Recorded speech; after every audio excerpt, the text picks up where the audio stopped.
کبھی آپ کے ساتھ ایسا ہوا ہے کہ کسی نے آپ کو ادائیگی کے لیے چیک دیا ہو، آپ بڑے اعتماد سے اسے بینک لے کر گئے ہوں اور وہاں جا کر پتہ چلے کہ بھئی اکاؤنٹ میں تو پیسے ہی نہیں ہے، چیک باؤنس ہو گیا؟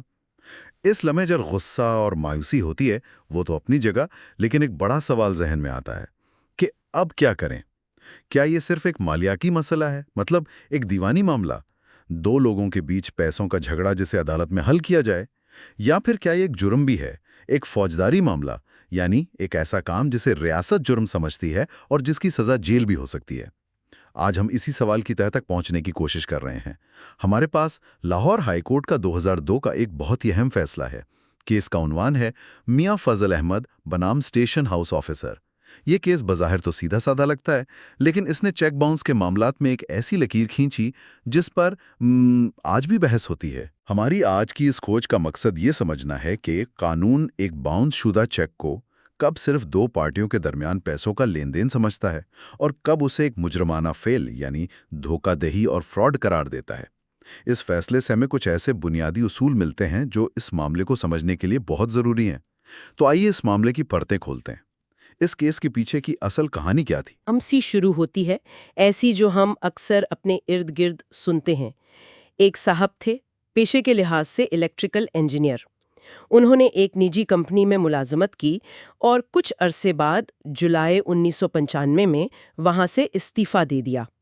ان کا دعویٰ تھا کہ جب انہوں نے نوکری چھوڑی تو کمپنی نے ان کے تقریباً 87,181 روپے دینے تھے۔ اچھا، یعنی یہ ان کی بقایا تنخواہ اور دوسرے واجبات تھے؟ جی بالکل۔ تو یہ کوئی نیا سودا نہیں تھا، بلکہ ایک پرانا حساب کتاب تھا جو کمپنی نے چکانا تھا۔ ٹھیک ہے۔ بالکل۔ اب یہاں سے کہانی میں ایک موڑ آتا ہے۔ انجینئر صاحب اپنے پیسوں کے لیے انتظار کرتے رہے اور تقریباً 1 سال بعد جولائی 1996 میں کمپنی کے مالک میاں فضل احمد نے انہیں 10,000 روپے کا ایک چیک دیا۔ صرف 10,000 کا؟ پوری رقم کا نہیں؟ جی، صرف 10,000 کا، شاید ایک قسط کے طور پر یا وقتی طور پر معاملہ ٹھنڈا کرنے کے لیے۔ میں تصور کر سکتا ہوں کہ اس انجینئر پر کیا گزری ہوگی۔ سال بھر انتظار کیا، آخر کار ایک چیک ملا اور وہ بھی باؤنس ہو گیا۔ غصہ تو فطری بات ہے۔ اور غصہ آیا بھی۔ جب انجینئر صاحب نے وہ چیک بینک میں جمع کرایا تو وہ ڈس آنر ہو گیا۔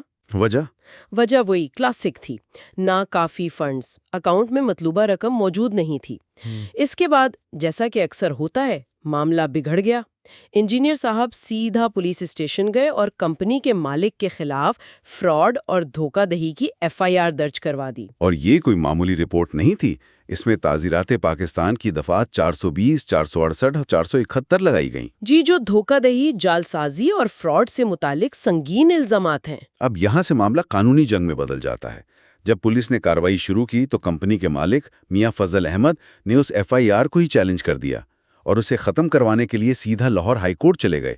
ان کا بنیادی موقف کیا تھا؟ وہ کیوں کہہ رہے تھے کہ پولیس کو اس معاملے میں پڑنا ہی نہیں چاہیے؟ ان کا جو بنیادی نقطہ تھا وہ بہت دلچسپ اور سادہ تھا۔ کیا تھا وہ؟ انہوں نے کہا کہ بھئی یہ معاملہ تو ہے ہی سراسر ایک سول نوعیت کا۔ اچھا۔ اس کا فوجداری قانون سے کوئی تعلق ہی نہیں ہے۔ ان کے وکیل نے عدالت میں دلیل دی کہ جس رقم کا تقاضا کیا جا رہا تھا وہ چیک جاری ہونے سے 1 سال پہلے سے کمپنی کے ذمے ایک قرض یا واجب الادا رقم تھی۔ یعنی پرانی لائبلٹی تھی۔ بالکل۔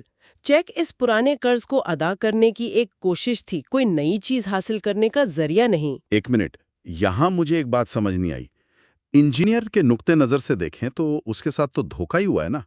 اسے 1 سال انتظار کے بعد ایک چیک ملا جس پر وہ بھروسہ کر رہا تھا اور وہ بھی کھوٹا نکلا۔ قانون اس میں دھوکے کا عنصر کیوں نہیں دیکھتا؟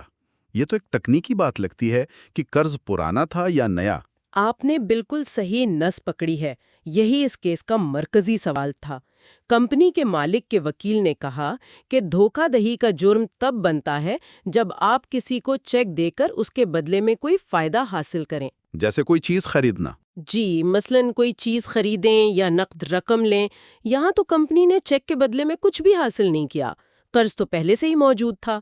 انہوں نے یہ بھی کہا کہ صرف ایک وعدے کا پورا نہ ہونا یا چیک کا باؤنس ہو جانا خود بخود جرم نہیں بن جاتا۔ اچھا۔ اس کے لیے مجرمانہ نیت یعنی مینز ریا کا ہونا ضروری ہے۔ یعنی مینز ریا، دوسرے لفظوں میں مجرمانہ ذہن، یا یہ ثابت کرنا کہ چیک دینے والے کی نیت شروع سے ہی دھوکہ دینے کی تھی۔ صرف غلطی، بھول چوک یا بعد میں پیسوں کا انتظام نہ کر پانا کافی نہیں ہے۔ بالکل۔ ان کا موقف تھا کہ اس کیس میں ایسی کوئی نیت ثابت نہیں ہوتی، یہ صرف ایک کاروباری لین دین تھا جو خراب ہو گیا، اس لیے پولیس کو بیچ میں نہیں آنا چاہیے۔ اگر انجینئر کو پیسے چاہیے تو وہ سول کورٹ جا کر پیسے وصولی کا دعویٰ دائر کرے۔ ٹھیک ہے، تو کمپنی مالک کا دفاع سمجھ میں آتا ہے، قرض پرانا تھا اس لیے نیا دھوکہ نہیں، لیکن اس سے تو کوئی بھی پرانے قرض کے لیے چیک دے کر مکر سکتا ہے اور کہہ سکتا ہے کہ میری نیت خراب نہیں تھی۔ ریاست نے یعنی سرکاری وکیل نے اس دلیل کا مقابلہ کیسے کیا؟ سرکاری وکیل کا موقف یہ تھا کہ اتنی جلدی کسی نتیجے پر نہیں پہنچنا چاہیے۔ ان کی دلیل تھی کہ تحقیقات کو آگے بڑھنے دینا چاہیے۔ ان کے مطابق یہ تفتیش کے دوران ہی پتہ چل سکتا ہے کہ چیک جاری کرتے وقت مجرمانہ نیت تھی یا نہیں۔ ہو سکتا ہے جان بوجھ کر دیا ہو۔ جی، ہو سکتا ہے کہ کمپنی کے مالک نے جان بوجھ کر ایک ایسے اکاؤنٹ کا چیک دیا ہو جو وہ بند کر چکا تھا یا جس میں کبھی پیسے تھے ہی نہیں۔ اگر تحقیقات کو اس ابتدائی مرحلے پر ہی روک دیا گیا تو اس سے ان لوگوں کو تحفظ مل سکتا ہے جو جان بوجھ کر دھوکہ دہی کے لیے چیک جاری کرتے ہیں۔ ان کا کہنا تھا کہ عدالت کو پولیس کو اپنا کام کرنے دینا چاہیے تاکہ سچ سامنے آ سکے۔ تو ہمارے پاس دو بالکل مختلف نظریات ہیں۔ ایک طرف یہ دلیل کہ یہ خالصتاً پیسوں کے لین دین کا سول معاملہ ہے اور فوجداری قانون کا غلط استعمال ہو رہا ہے۔ دوسری طرف یہ ہے کہ اس میں مجرمانہ عنصر ہو سکتا ہے جس کی تحقیقات ضروری ہیں، ورنہ فراڈ کرنے والوں کے لیے دروازے کھل جائیں گے۔ یہاں عدالت کا کردار بہت اہم ہو جاتا ہے۔ انہوں نے اس گتھی کو کیسے سلجھایا؟ جی بالکل، اور یہی اس پورے فیصلے کا نچوڑ اور اس کی سب سے اہم بات ہے۔ عدالت نے کہا کہ صرف یہ دیکھنا کافی نہیں کہ چیک باؤنس ہوا ہے یا نہیں۔ اصل سوال یہ ہے کہ چیک جاری کیوں کیا گیا تھا اور کن حالات میں کیا گیا تھا۔ اس تفریق کو سمجھنے کے لیے عدالت نے ایسے تمام معاملات کو دو واضح قسموں یا کیٹیگریز میں تقسیم کر دیا۔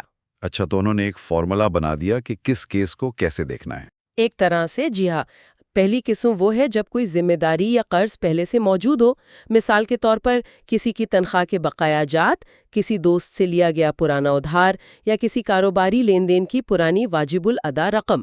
اب اس پرانے قرض کو ادا کرنے کے لیے اگر کوئی شخص بعد میں ایک چیک جاری کرتا ہے اور وہ چیک باؤنس ہو جاتا ہے تو 2002 کے اس فیصلے کے مطابق یہ ایک مجرمانہ فعل نہیں ہے۔ یعنی اگر میں نے آپ سے 6 مہینے پہلے 50,000 روپے ادھار لیے تھے اور آج میں وہ قرض چکانے کے لیے آپ کو چیک دیتا ہوں جو باؤنس ہو جاتا ہے، تو یہ جرم نہیں؟ اس فیصلے کے مطابق نہیں۔ عدالت کا کہنا ہے کہ ایسی صورتحال میں فوجداری قانون کا استعمال کرنا دراصل سول قرض کی وصولی کے لیے دوسرے فریق پر دباؤ ڈالنے کے مترادف ہے۔ عدالت نے اسے قانون کے عمل کا غلط استعمال یعنی abuse of process of law قرار دیا۔ کیونکہ فوجداری کارروائی کا مقصد مجرم کو سزا دینا ہوتا ہے، کسی سے پیسے نکلوانا نہیں۔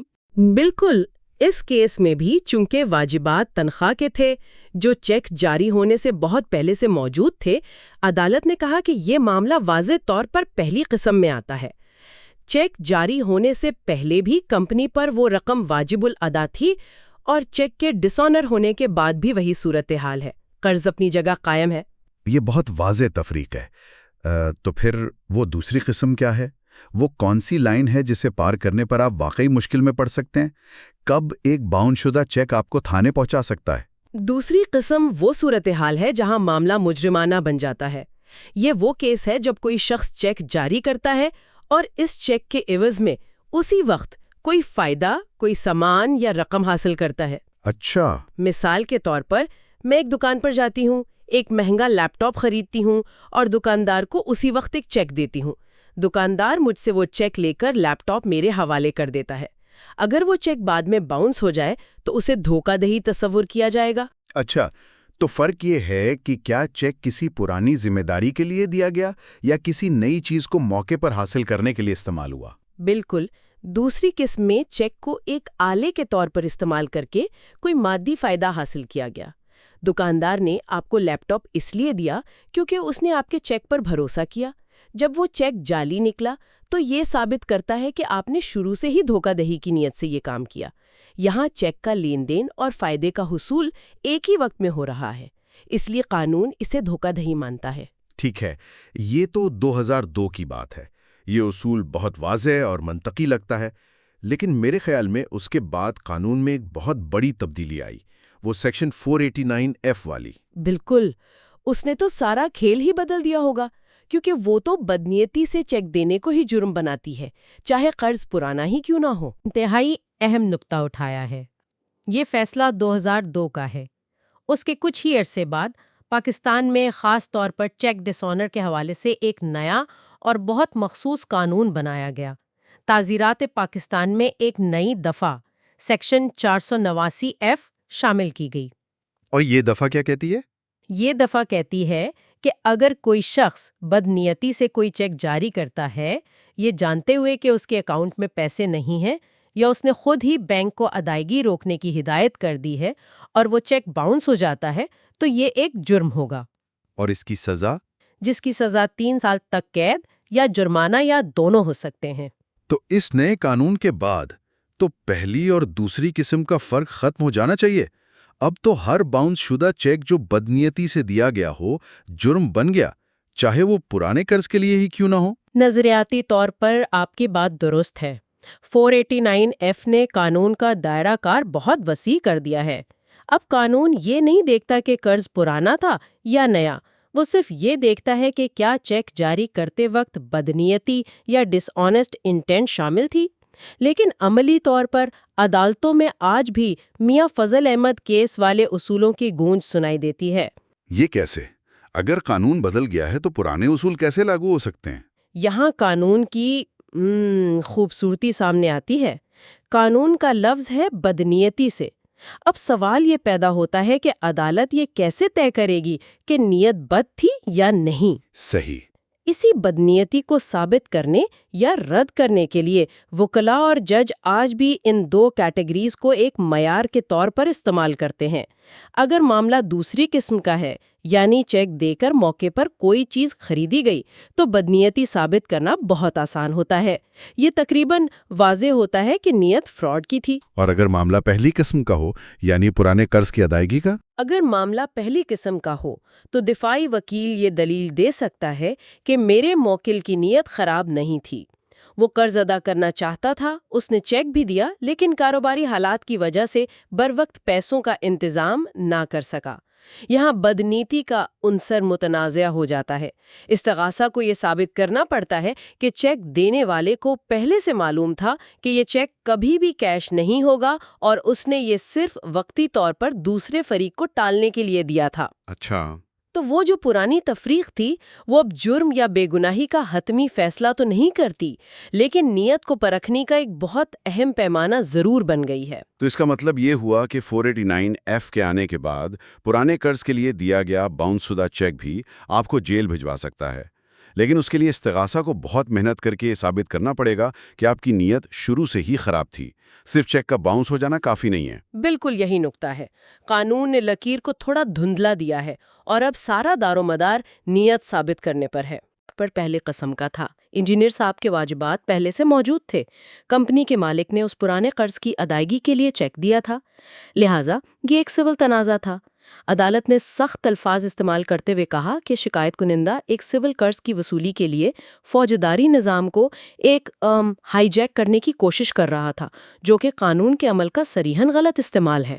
اور حتمی نتیجہ کیا نکلا؟ FIR کا کیا بنا؟ عدالت نے وہ FIR جو دفعات 420، 468 اور 471 کے تحت درج کی گئی تھی، اسے کالعدم قرار دے دیا اور تمام فوجداری کارروائی کو فوری طور پر روک دیا۔ لیکن انجینئر کے پیسوں کا کیا ہوا؟ عدالت نے ایک بہت اہم بات بھی واضح کی۔ انہوں نے کہا کہ فوجداری کارروائی ختم کرنے کا یہ مطلب ہرگز نہیں کہ انجینئر صاحب اپنے پیسوں سے محروم ہو گئے ہیں۔ وہ اب بھی اپنے واجبات کی وصولی کے لیے دیوانی عدالت یعنی سول کورٹ میں مقدمہ دائر کرنے کا مکمل حق رکھتے ہیں۔ صحیح۔ عدالت نے صرف یہ کہا کہ اس کام کے لیے صحیح راستہ سول عدالت ہے، پولیس اسٹیشن نہیں۔ تو خلاصہ یہ ہے کہ ہر باؤنس شدہ چیک ایک جرم نہیں ہوتا، کم از کم 2002 کے قانون کے تحت تو بالکل واضح تھا۔ کلیدی سوال یہ نہیں تھا کہ کیا چیک باؤنس ہوا، بلکہ یہ تھا کہ چیک جاری کیوں کیا گیا تھا۔ کیا یہ ایک پرانے قرض کو چکانے کے لیے تھا یا ایک نیا فائدہ حاصل کرنے کے لیے؟ جی، اور اس میں دلچسپ بات یہ ہے کہ قانون کس طرح نیت اور حالات کو اہمیت دیتا ہے۔ یہ ہمیں بتاتا ہے کہ قانون ایک ناکام مالی لین دین اور ایک مجرمانہ دھوکہ دہی کے عمل میں واضح فرق کرتا ہے۔ اصل مسئلہ چیک کا باؤنس ہونا نہیں، بلکہ اسے جاری کرنے کے پیچھے کی نیت اور اس کے ارد گرد کے حالات ہیں۔ لیکن جیسا کہ ہم نے بات کی، 489F کے آنے سے یہ معاملہ اب زیادہ پیچیدہ ہو گیا ہے۔ جی، اب وہی پرانے قرض والا چیک بھی آپ کو مشکل میں ڈال سکتا ہے اگر آپ کی نیت پر سوال اٹھ جائے۔ یہ بحث ایک آخری سوچ کو جنم دیتی ہے۔ آج ہم نے دیکھا کہ قانون کیسے ایک سادہ سے مالی تنازع کو ایک مجرمانہ فعل سے الگ کرتا ہے، اور پھر کیسے ایک نئی قانون سازی اس تفریق کو مزید پیچیدہ بنا دیتی ہے۔ 2002 کا فیصلہ ہمیں کیا ہوا پر توجہ دینے کا کہتا ہے، جبکہ 489F ہم سے کیوں ہوا اور کس نیت سے ہوا پوچھتا ہے۔ تو سننے والوں کے لیے غور طلب سوال یہ ہے کہ جب قانون کا سارا دار و مدار نیت جیسی غیر محسوس چیز پر آ جائے تو اسے عدالت میں کیسے ثابت کیا جاتا ہے؟ ایک شخص کیسے ثابت کرے کہ اس کی نیت صاف تھی، اور دوسرا کیسے ثابت کرے کہ اس کے ساتھ بدنیتی پر مبنی فراڈ ہوا ہے؟ یہ سوال ہمیں یاد دلاتا ہے کہ قانون صرف کتابوں میں لکھے الفاظ کا نام نہیں، بلکہ انسانی رویوں، ارادوں اور حالات کو سمجھنے کا ایک مسلسل عمل ہے۔ You are watching Legal Gupshup and GK with MD, your source for legal, historical, and breaking news. Don't forget to like, subscribe, and share for more informative content.